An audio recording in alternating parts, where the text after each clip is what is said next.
السلام علیکم دوستو یوم النحر یعنی عید قربانی کا دن، عید الاضحیٰ، یہ بس چند دنوں کا فرق ہے۔ چند دنوں کے بعد عید الاضحیٰ ہم منائیں گے۔ تو اس دن کے لیے جو قربانی ہے، اور قربانی کون کون دے سکتا ہے، اور قربانی کیسی ہونی چاہیے، اور کن جانوروں پہ قربانی دی جا سکتی ہے، ان کی عمریں کیا ہوں، تو اس کے متعلق یہ قربانی کے جو مسائل ہیں، بہت سارے سوالات مجھ تک پہنچ رہے ہیں۔ تو دوستو، میں کوشش کروں گا ان سب کو ایڈریس کر لوں۔ تو چلو شروع کرتے ہیں دوستو۔ سب سے پہلے تو قربانی کا جو کانسیپٹ ہے، جو اس کی وجہ ہے، تو اس کا جو بیک گراؤنڈ ہے، یہ سمجھنے کی کوشش کریں کہ یہ کیوں یہ عمل جو ہے اللہ تعالیٰ کو اتنا پسند آیا کہ یہ ہمارے اوپر لاگو ہو گیا۔ دوستو، اللہ تعالیٰ فرماتے ہیں کہ مجھے آپ کی قربانی کا نہ تو گوشت پہنچتا ہے اور نہ ہی اس کا خون پہنچتا ہے۔ مجھ تک جو پہنچتی ہے چیز، وہ ہے تمہاری نیت اور تمہارا تقوی۔ تو سب سے پہلے تو ہم اپنی نیتوں میں اخلاص پیدا کریں۔ دیکھیں، حضرت ابراہیم علیہ السلام کی نیت میں جو اخلاص تھا، وہ اللہ تعالیٰ کو اتنا پسند آیا کہ انہوں نے یہ چیز ہم پہ لاگو کر دی۔ انہیں خواب میں آیا، انہوں نے خواب دیکھا، اور نبی کا خواب بھی وہی کے برابر ہوتا ہے۔ تو انہوں نے دیکھا کہ وہ اپنے بیٹے کو ذبح کر رہے ہیں، اسماعیل علیہ السلام کو۔ تو انہوں نے حضرت اسماعیل علیہ السلام کو بلایا اور ان سے اس بات کا ذکر کیا۔ تو انہوں نے بھی حامی بھری اور اپنے والد صاحب کا حوصلہ بڑھایا اور ان سے کہا کہ میں تیار ہوں، آپ اپنے اللہ کا حکم بجا لائیں۔ ابراہیم علیہ السلام انہیں آبادی سے دور مینا کے پہاڑوں میں لے کے گئے، تو تاکہ کسی قسم کی کوئی رکاوٹ نہ ہو، کسی قسم کا کوئی حرج نہ ہو، کوئی بھی نہ ہو۔ تو اسماعیل علیہ السلام کو قربانی کے لیے جب لٹایا، چھری ان کے گردن پہ رکھی، تو انہوں نے کہا بابا جانی، آپ اپنے آنکھیں بند کر لیں، پٹی اس کے اوپر باندھ لیں، کوئی کپڑا باندھ لیں، تاکہ آپ کے دل میں جو شفقت پدری ہے، جو محبت پدری ہے، وہ نہ جاگ جائے، اور ایسا نہ ہو کہ آپ اللہ تعالیٰ کی حکم عدولی کر بیٹھیں، تو یا آپ کے ہاتھ کام جائیں، آپ کی نیت میں تھوڑی گڑبڑ آ جائے، تو آپ اپنی آنکھیں بند کر لیں۔ انہوں نے اپنی آنکھوں پہ پٹی باندھی، اور پھر جب چھری حضرت اسماعیل علیہ السلام کے گلے پہ پھیری، اس کے بعد جب انہوں نے پٹی کھولی تو نیچے دمبا ذبح پڑا ہوا تھا، اور حضرت اسماعیل علیہ السلام صحیح و سالم تھے۔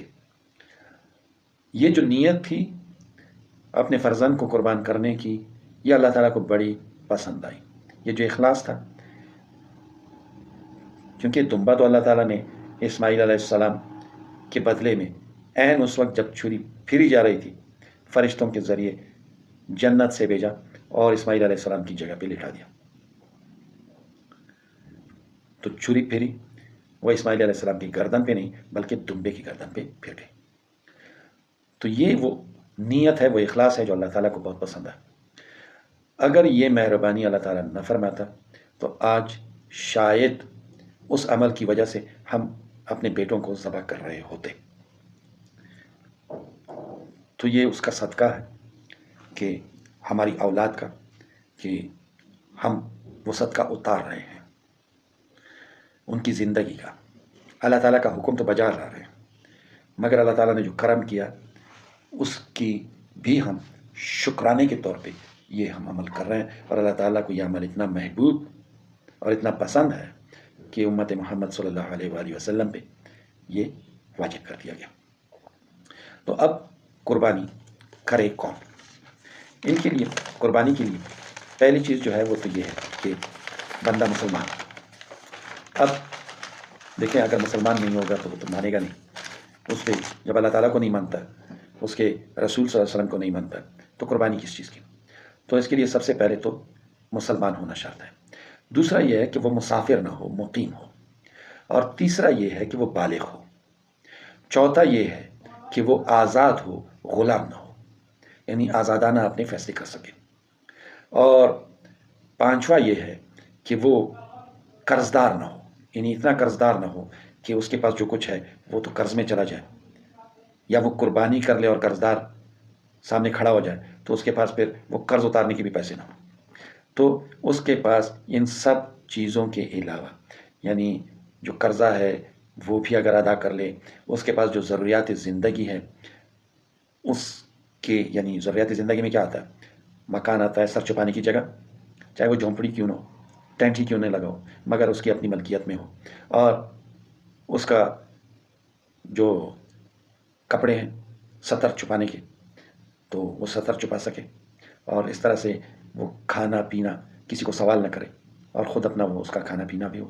تو یہ جو گزر بسر کے لیے جو لوازمات ہیں، اب یہ نہیں کہ میں موبائل فون میں لوں، یا میں ٹی وی رکھوں، یا میں آڈیو سسٹم رکھوں، یا یہ کروں یا وہ کروں، وہ سب ضروریات زندگی میں نہیں آتی ہیں۔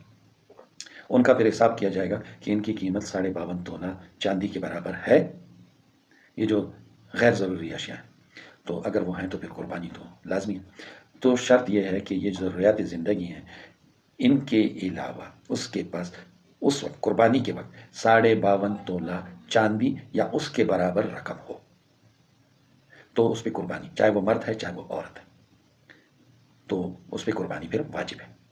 تو دوستو یہ تو اس بارے میں ہے۔ ہاں، ایک اور بھی بات آ رہی ہے بیچ میں کہ قربانی وہ کرے جو زکوٰۃ الفطر یعنی فطرانہ ادا کرتا ہے، یا وہ کرے جو زکوٰۃ ادا کرتا ہے، اور جو زکوٰۃ ادا نہیں کرتا تو وہ تو پھر صاحب استطاعت نہیں ہے، یا جو فطرانہ ادا نہیں کرتا وہ صاحب استطاعت نہیں ہے۔ دیکھیں، اس کے لیے اس چیز کی کوئی شرط نہیں، شرط یہ ہے کہ 10 ذی الحج کی صبح سے لے کر کے 12 ذی الحج کی شام تک کسی بھی وقت اگر وہ اس قابل ہوا کہ اس کے پاس 52.5 یعنی ضروریات زندگی سے کے علاوہ اس کے پاس 52.5 تولہ چاندی یا اس کے مساوی رقم اس کے پاس آ گئی، تو اس پہ قربانی واجب ہو گئی۔ وہ قربانی کرے گا ان 3 دنوں میں، اور اگر اس سے پہلے تھی اور وہ فقیر ہو گیا، یا وہ 10 ذی الحج کو بھی فقیر تھا، 11 کو بھی فقیر تھا، 12 کو اس کے پاس آ گئی تو وہ قربانی کرے گا، 12 کے بعد اس کے پاس آ گئی تو قربانی پھر نہیں کرے گا۔ یہ 3 دن ہیں قربانی کے۔ اچھا، تو اب قربانی جن لوگوں پہ ہے وہ تو بتا دیا آپ کو۔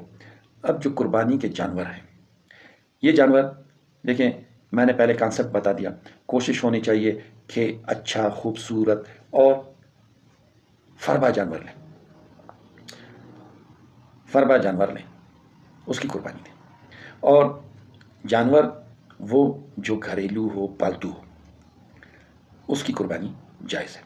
جیسے قرآن پاک میں ہمیں بتایا گیا ہے کہ بکرا یا بکری، یعنی نر اور مادہ، بکرے اور بکری میں، اور دھمبا یا بھیڑ، یہ نر اور مادہ، اور گائے یا بیل، یہ بھی نر یا مادہ، یا اونٹ یا اونٹنی، یہ بھی نر یا مادہ، تو اس کا بتایا گیا ہے قرآن پاک میں۔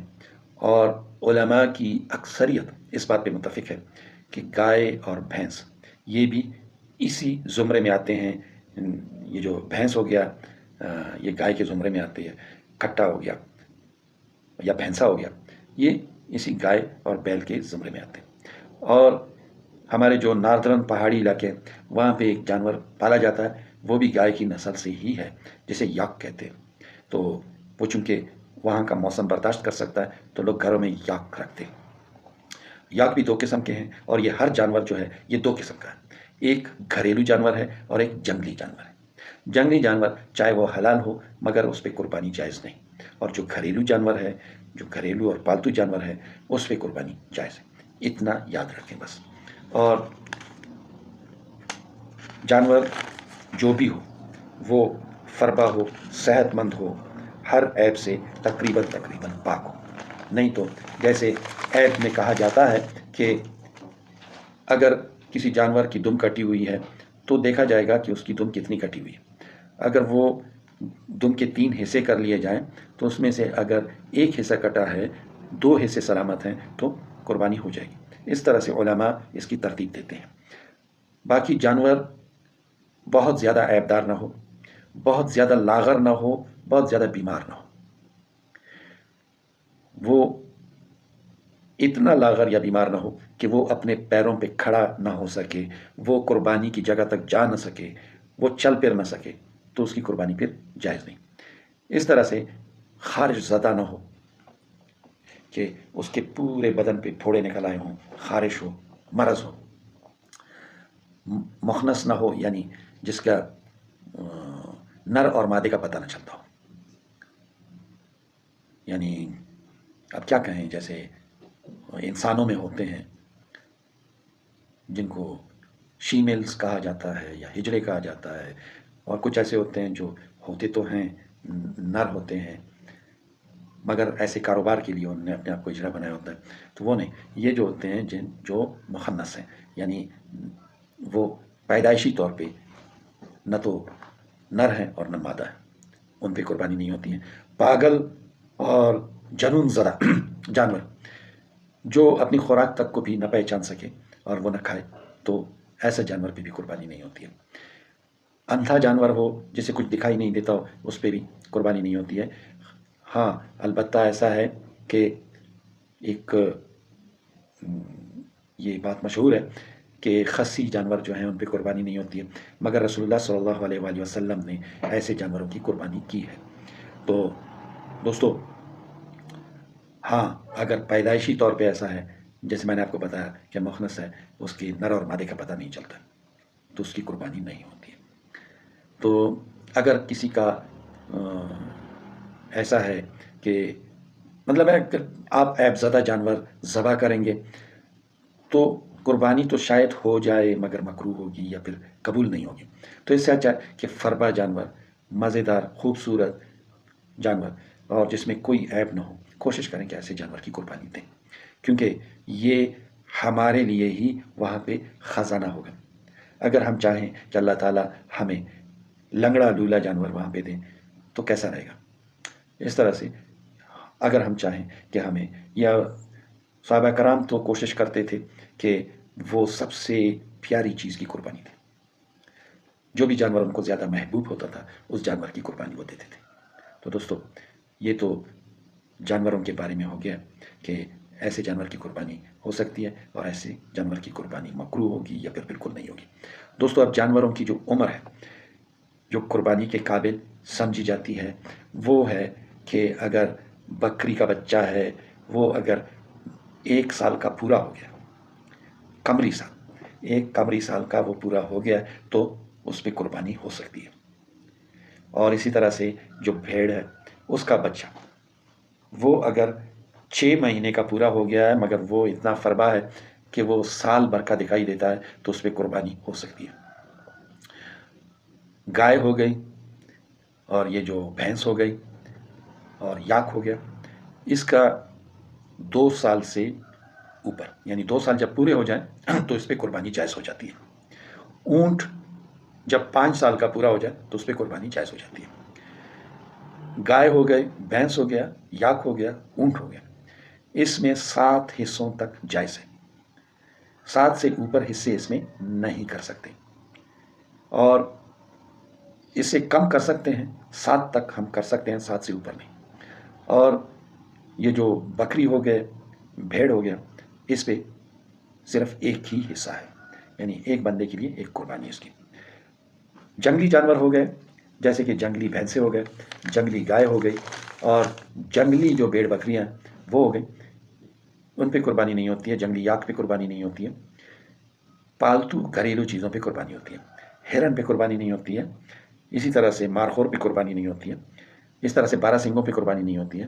اگرچہ ان کا گوشت یہ حلال ہے، ہم اسے استعمال کر سکتے ہیں، یہ حلال ہے، مگر ان پہ قربانی جائز نہیں۔ یہ علماء کا متفقہ فیصلہ ہے کہ ان پہ قربانی نہیں ہو سکتی ہے۔